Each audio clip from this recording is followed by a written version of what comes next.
এই মুহূর্তে সচিবালয়ে আছেন সহকর্মী প্রসূন আশিস। সবশেষ খবর জানতে তার কাছে। নতুন যে অধ্যাদেশটি গতকাল জারি হয়েছে সেটি বাতিলের দাবিতেই মূলত উত্তাল ছিল আজকে এই সচিবালয়, অর্থাৎ প্রশাসনের যে প্রাণকেন্দ্র সচিবালয়ে সেটি উত্তাল করে রেখেছিল কর্মকর্তা কর্মচারীরা। আমি যদি আরেকটু বলি যে সরকারি চাকরি অধ্যাদেশ, সরকারি চাকরি সংশোধন অধ্যাদেশ 2025 যেটি গতকালেই গেজেট আকারে জারি হয়েছে, মূলত সেটি বাতিলের দাবিতে যখন অনুমোদন হয়েছিল গত বৃহস্পতিবার উপদেষ্টা পরিষদের বৈঠকে খসড়াটি, তখন থেকেই কিন্তু আন্দোলন করছিল কর্মকর্তারা এবং কর্মকর্তা যারা এখানে আন্দোলন করে যাচ্ছিলেন বেশ কয়েকদিন ধরে, তাদেরকে আশ্বাস দেওয়া হয়েছিল প্রশাসনের পক্ষ থেকে এবং যারা বলছিলেন যে জনপ্রশাসন মন্ত্রণালয়ের সিনিয়র সচিব সরাসরি বলছিলেন যে আলাপ আলোচনা ছাড়া এটি গেজেট হবে না। তো সেটি উপেক্ষা করেই গতকাল এটি যখন হয়ে যায়, গেজেট আকারে জারি করা হয়, ঠিক তারপর থেকে আজকে সকাল থেকেই কিন্তু উত্তাল হয়ে ওঠে এটি বাতিলের দাবিতে।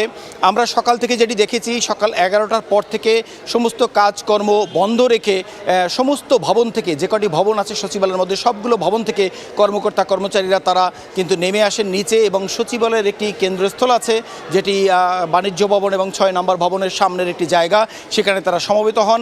এর পরপরই কিন্তু তারা মিছিলটি নিয়ে প্রত্যেকটি ভবনের ফ্লোরে গিয়ে বিভিন্ন তলায় গিয়ে তারা কিন্তু মিছিল করেছে এবং একটি পর্যায়ে বিক্ষোভ মিছিল করে তারা তাদের দাবিগুলো জানিয়েছে, বিভিন্ন স্লোগান তুলেছে, প্ল্যাকার্ড বহন করেছে এটি বাতিলের জন্য এবং তারা পরিষ্কার করে বলেছে এই আইনটি এটি একটি কালো আইন এবং এই অধ্যাদেশটি যদি সত্যি বাতিল করা না হয় তাহলে কর্মকর্তা এবং কর্মচারীরা তারা বৈষম্যের শিকার হবেন। বিশেষ করে তারা যেটি বলছেন, ছোটোখাটো কারণে তাদের যদি চাকরি থেকে তাদের বরখাস্ত করা হয়, তারা কোনো আইনগত পদক্ষেপে নিতে পারবেন না, সরাসরি একমাত্র রাষ্ট্রপতির কাছে তাদের যেতে হবে।